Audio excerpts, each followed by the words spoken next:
Hi, this is János, this is Real World Audio, and today I'm doing something really special.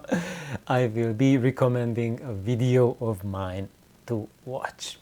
And look at that, this video, I did it 3 years ago, and it got almost 250 views since then, during the 3 years, and the comments I got for that were, this video deserves over 1 million views. And then Joey posted that, and then I said it will be a miracle if it breaks 200 views grand total, and yep, I think it's already, we are witnessing a miracle, because it's almost 250. So that's quite amazing. And Bruce commented that, well done, and Joey is quite right. So he agrees that it should get 1 million views, thank you. So maybe let's work on it today, and I will post the link here, I mean in this video, to this video, so you can check it out. And why I am doing this. And that is because when we go back here, I'm sorry, but I cannot read out your name, because YouTube started doing this silly thing that it just randomly assigned people some email addresses that I don't even know if it's real. Anyway, probably real, but I have never used it, or whatever these tags are. And it just did one thing which was really annoying for me. It's just it's hiding what people's YouTube names are, and I can say at somebody. It doesn't make any sense. So I'm sorry, I cannot really call you by name, because YouTube doesn't allow me to do it. But I know that you have been asking about the loudspeaker efficiencies, about Lagrange design, and this new the AO speaker that I was talking about, and now the new idea that I'm going to show with the Sonido driver that will be around 85 dB or so efficient. And he is asking about it because he is interested in building the Darling amplifier, which is little below 1 watt output per channel, and it needs really as efficient loudspeaker as we can get. And if I use the Lagrange, and I'm using it with the Darling amp, here this is a small room, this is plenty for me. Even church organ I can play fine with the Darling, it's perfect. But if it's like a normal size room, let's say like a 4 meter by 6 meter, which is about twice the size of this room, then it's clearly not enough in volume for a lot of material. But sometimes it often surprises me even then, that wow, it can play this, but there's a lot of stuff that it cannot play very loud. However, what it does, and this would be a lifeline for audiophiles episode, or kind of like a flashback, it's that when you have a system that is really limiting at the sound pressure level, it really forces the listener to listen to much lower levels than we are used to, and that in turn is what I have experienced in my life, is the #1 best resource on how to improve your hearing. The #1 way to improve your hearing, how you can discern the sound, how you can hear more from the music you are listening to, how you can tell more about it, is to force your brain to extract more information. And the only way to do that is to challenge our brain, because our ears, the eardrums themselves, and the neurons that are firing the air pressure fluctuations communicating to our brain, they are almost perfect. And if we have hearing damage, we have it, that's it. We can't do anything about it. But what we can do 100% about is what's in the brain. So once the neurons conduct the signal to the higher brain centers, then it is all about training, about how our cognitive parts are trained, and the better they are trained, the more we can discern about the music, and that's why I recommended these speakers, the Lagrange, the Darling amplifier, because it is like a perfect way to start training ourselves. These are perfect way to start training because they are easy to build and relatively cheap. And the other solution, the AOs, they are also similar complexity, maybe even easier to build, and a little higher efficiency. So I really recommend that. And then you mentioned the Sonido drivers, and the Sonido drivers would be absolutely perfect for the AO cabinet. That would be my #1 recommendation if you are looking for the ultimate loudspeaker, ultimate driver for that cabinet. And that is something that that would be highly fulfilling, even with the Darling amplifier. And I would say you still would not get in a big room or even a medium-sized room. You would find that it's kind of the volume that a lot of the music you want to play louder than it can. But the best advantage of it is that it will force you to play quieter than you are used to. And after a few months, after a year, you will recognize that you start to enjoy listening quieter much more than you did previously.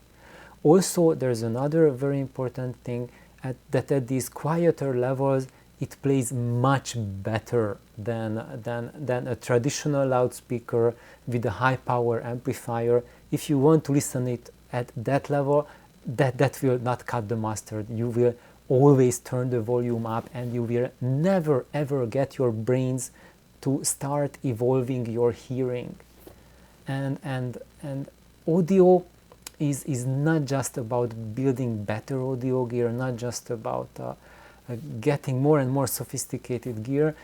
The most critical #1 part is improving this equipment here, the brain, the perception. The perception is the #1 thing that has to evolve during our audio journey, because if it doesn't evolve, then we will not be able to appreciate that the really fine parts of music that are really, really special. And I know there's a lot of people who say, I don't hear that, and I don't care. And I was like that 20 years ago. I didn't hear that. But I cared enough that I had the desire to evolve. And I did evolve. And I came to appreciate how to care more about things. And it's not something illusionary. It's something real. It's completely tangible. Ask any musician. Well, actually, musicians are very, very different. There are musicians who can't hear bad shit because they have gone totally deaf and they don't care. Maybe if you're a drummer, you just want to feel the impact. But if someone, plays a Stradivarius next to you or plays on a cardboard cheese box, they okay, it's some string instrument playing, who cares? Give me the drums. But if you are like a violinist, then yeah, for you, these tiny differences that the drummer will never be able to tell about, this will make you night and day. And for me, this audio journey is about evolving myself. And these babies here, the speakers and the amplifier there in the corner, those are just props. Those are my friends. I call them my children, who are helping me to explore myself. Because when you are exploring music, you are exploring yourself. And part of the exploration is sometimes to try out things that are out of the ordinary. And this is really out of the ordinary, that you just force yourself to listen in a very different way than you are used to. And that it's kind of like learning a language, like forcing your brain to think in other language. Listening like 10-15 dB quieter than you normally used to is the equivalent of listening to a different language, because now your brain has very different cues to work with. And if you can adapt that, once you go back to listening to at the levels that you listened to previously, you will hear it completely differently than before. And then you will be able to tell, I never noticed this before, but now it's just so blaring. It's like I don't even have to do critical listening. It half an ear from the next room, I can hear that easily while I'm talking to my friends, and this is what's happening. It's kind of like that. And the other reason why I really mentioned this Darling amplifier is that it's easy and safe to build. So if this is your first amplifier build, then I really, really recommend to start with it, because it has less than 250 volts DC on it. So it means that if you do something stupid and accidentally you touch the voltages inside, then it's like getting stung by a wasp. It will be nasty. It can be excruciatingly painful, but most likely you will be fine. Well, if you have a pacemaker, if you have heart problems, you will most likely drop dead. Or if you are a 2-year-old kid, it will for sure kill you. But so be very responsible about it, and only work with equipment like that if you know what you are doing, and you have done your homework, and you are very comfortable doing it, and you have someone guiding you through it, and you've spent at least 100 hours or more getting familiar just with the safety instructions on it. This is really, really important. This is deadly stuff. But that's like the 250 volts in the Darling amp, that's like a wasp pipe. Now, if you do the exact same mistake with a 300B amp, not this, 300B, then instead of a wasp bite, it's your buddies coming to your funeral. And that's why I have not given any ideas and suggestions how to ramp up the power, because as you ramp up the power, you also drastically ramp up the dangers of dying while making a mistake. And I can share that 20 years ago, I think 21 years ago, when I was working on my Stereo 70 amplifier, it has 450 volts DC on it, which is something like what you would have in a 300B amp. And some amps, some 300Bs can be that low, or even a little bit higher, between 450 and 550. 550 is like an order of magnitude worse than 450, so just be very, very cautious about it. But even with that 450, once when I was the Dynaco Stereo 70 was my first amplifier tube amp that I worked on, and it did zap me as a beginner, even though I was really cautious about everything. But that's how we learn. And after that, I had to sit down on my couch, and I really knew that I was this close to death. If I touched it like a few milliseconds sooner or later, then I wouldn't be sitting here. I would have died in that moment. And it was very obvious to me.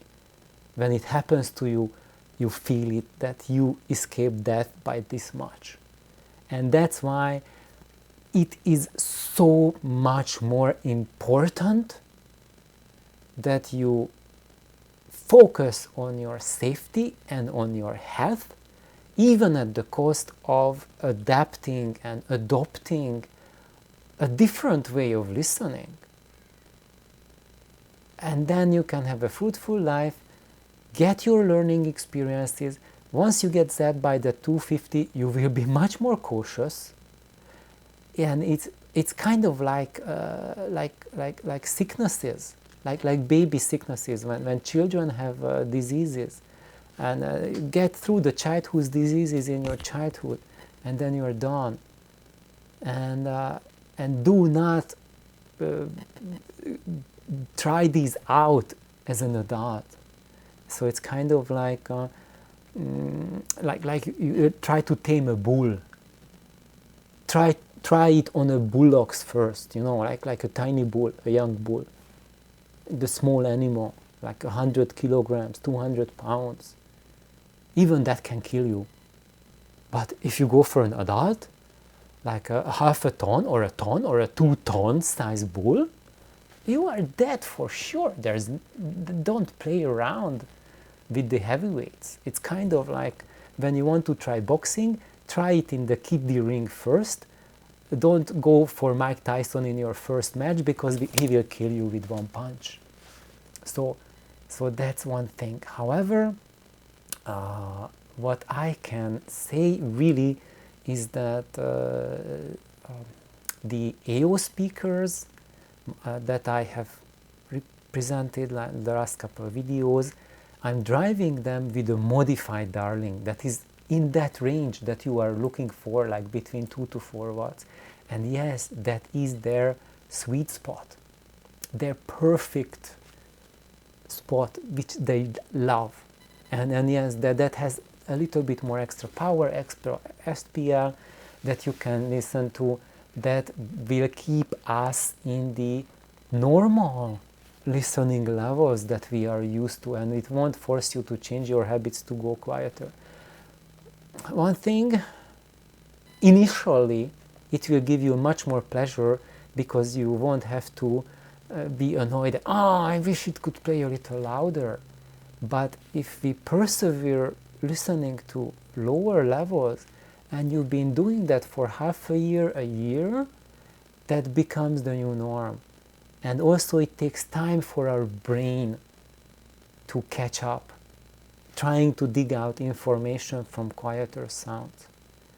And once your brain has been trained to dig out quieter information, then when you go louder, your brain can process a much wider range of dynamics, from very quiet sounds to loud sounds. Because when we listen always at high level, then our brain can process only from loud to super loud. When you listen at low levels, your brain can process from low to super loud.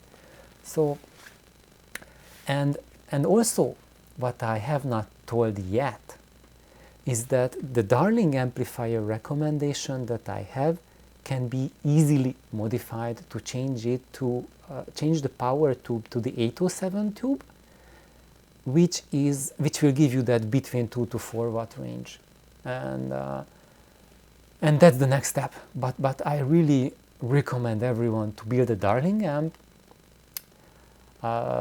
Enjoy it, use it as a learning tool, and when you are ready, to tackle the doubled voltages, because for the Darling you need 250 volts DC, and for the 807 you need 450 volts DC. So that's almost double the voltage, and it's not doubling the zapping capacity, but it's quadrupling the zapping capacity of electricity, and it's like a completely different ball game.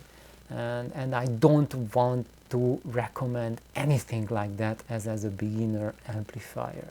Yes, there are examples for people who tried even crazier stuff. One of my mentors, Wesley, he was like 7-year-old when he built his first transmitter tube amplifier that used 5,000 volts power supply as a 7-year-old kid. And he's still alive, and he was teaching at NASA.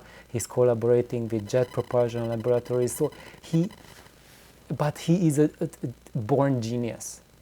Most people who has a 7-year-old, you don't need 5,000 watts to try. Most kids, even just like 120, they just can kill themselves. They don't. He had the rigor to stay safe, even with 5 kilowatts as a 7-year-old kid.